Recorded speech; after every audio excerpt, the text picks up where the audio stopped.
ഈശോ മിശിഹായ്ക്ക് സ്തുതിയായിരിക്കട്ടെ. പരിശുദ്ധാത്മാവിന് വന്ദനം. Ave Maria Emmanuel. വിശുദ്ധ പത്രോസ് അപ്പോസ്തലനോട് യേശുക്രിസ്തു പറയുന്നൊരു കാര്യമുണ്ട്, ആഴങ്ങളിലേക്ക് നീക്കി വലയെറിയുക. അപ്പോഴാണ് പത്രോസ് അപ്പോസ്തലന് മീൻ കിട്ടുന്നത്.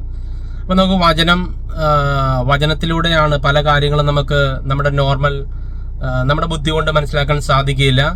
പരിശുദ്ധാത്മാവിന്റെ സഹായം കൂടാതെ ഒന്നും നമുക്ക് സാധിക്കില്ല. പല വ്യക്തികളും നമ്മെ ഈ വചനം നമുക്ക് അറിയാൻ മേലാത്തത് കൊണ്ടാണ് പല വ്യക്തികളും നമ്മെ തെറ്റിദ്ധരിപ്പിക്കുന്നത്. ഇന്ന് ലൂക്ക 6-ാം അധ്യായം 39-42 തിരുവചനം മാത്രം നിങ്ങളെ ഉദ്ബോധിപ്പിക്കുകയാണ്. ആഴങ്ങളിലേക്ക് നീക്കി വലയിടാൻ വേണ്ടി പരിശുദ്ധാത്മ നിങ്ങളെ സഹായിക്കട്ടെ. ലൂക്ക 6:39-42 തിരുവചനം ഇങ്ങനെയാണ് പഠിപ്പിക്കുക. കുരുടൻ എങ്ങനെ കുരുടനെ നയിക്കാൻ സാധിക്കും? ഇരുവരും കുഴിയിൽ വീഴുകയില്ലേ? അപ്പോൾ പരിശുദ്ധാത്മാവ് അതിന്റെ താഴെ വചനഭാഗത്തിൽ 2 വൃക്ഷത്തെ പറ്റി പഠിപ്പിക്കുന്നുണ്ട്, 2 മനുഷ്യരെ പറ്റി പഠിപ്പിക്കുന്നുണ്ട്.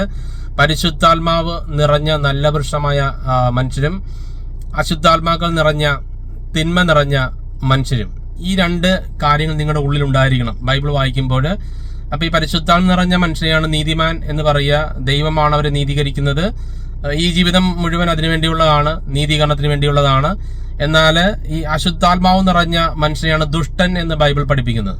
അപ്പൊ ദുഷ്ടനെ തേടിയാണ് ദൈവം വന്നത്. ഈ ദുഷ്ടന്മാരെയാണ് നീതിമാന്മാരാക്കി ദൈവം മാറ്റുന്നത്.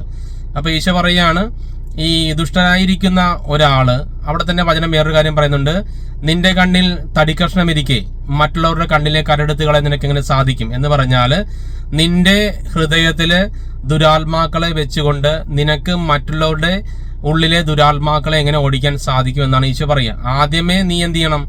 നിന്റെ ഉള്ളിലെ തടിക്കഷ്ണം, നിന്റെ ഉള്ളിലെ ദുരാത്മാക്കളെ എടുത്ത് മാറ്റാൻ നീ തയ്യാറെടുക്കണം. ഇനി നീ അതിന് തയ്യാറെടുത്തില്ല, നീ ഒരു കൂട്ടായ്മയുടെ പ്രയർ ലീഡർ ആണെന്നുണ്ടെങ്കിൽ നീ ഓൾറെഡി കുരുടനായതുകൊണ്ട്, കാരണം നിനക്ക് ആത്മീയ അന്ധതയിലാണ്, നിനക്ക് കാഴ്ചയില്ലാത്തത് കൊണ്ട് തന്നെ നീ ഓൾറെഡി നരകത്തിലേക്ക്, കുഴിയിലേക്ക്, കാരണം നിനക്ക് കുരുടനെ നയിക്കാൻ സാധിക്കും, ഇരുവരും കുഴിയിൽ വീഴുകയില്ലേ? അപ്പൊ നീ കുരുടന്റെ കൂട്ടായ്മയിലാണ് നീ പോകുന്നതെന്നുണ്ടെങ്കിൽ അവന് കാഴ്ചയില്ലാത്തതുകൊണ്ടാണ്, പരിശുദ്ധാത്മാവില്ലാത്തത് കൊണ്ട് അവൻ ഓൾറെഡി നരകക്കുഴിയിലേക്ക് പോകാൻ തയ്യാറെടുത്തിരിക്കുന്ന ഒരാളാണ്. നീയും ആ കൂട്ടായ്മയുടെ അംഗമായി മാറിക്കഴിഞ്ഞാൽ നീയും എങ്ങോട്ട് പോകേണ്ടി വരും? അതേ നരകത്തിലേക്ക് തന്നെ നീയും പോകേണ്ടി വരും. കാരണം അവൻ കുരുടനാണ്, അവൻ കുഴി വീഴും. നീയും അത് ഫോളോ ചെയ്യാൻ നീയും കുഴി വീഴും. അതുകൊണ്ട് നിന്നെ തന്നെ വിശുദ്ധീകരിക്കുക.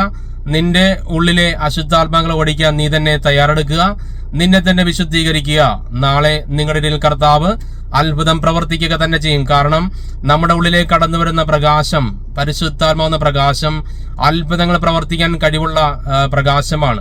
ദൈവം തന്റെ ശക്തിക്ക് സദൃശമായ ശക്തി നൽകുകയും തന്റെ സാദൃശ്യത്തിൽ അവരെ സൃഷ്ടിക്കുകയും ചെയ്തു. നീ വിശുദ്ധിക്ക് വേണ്ടി അധ്വാനിച്ചാൽ നിന്നിലേക്ക് കടന്നു വരുന്നത് തന്റെ ശക്തിക്ക് സദൃശമായ ശക്തിയാണ്. നീ ഇനിയെങ്കിലും തിരിച്ചറിയുക, ദൈവത്തിന്റെ ശക്തിയാണ് നിന്നിലേക്ക് കടന്നു വരുന്നത്, ദൈവത്തിന്റെ ആത്മാവ്, പരിശുദ്ധാത്മാവ്. പക്ഷെ ആത്മാവിന് വസിക്കണമെങ്കിൽ അവിടെ വിശുദ്ധമായിരിക്കണം. നീ വിശുദ്ധ ജീവിതം നയിക്കാൻ തയ്യാറെടുക്കണം. ഈശോ മിശിഹായ്ക്ക് സ്തുതിയായിരിക്കട്ടെ. പരിശുദ്ധാത്മാവിന് വന്ദനം. Ave Maria Emmanuel.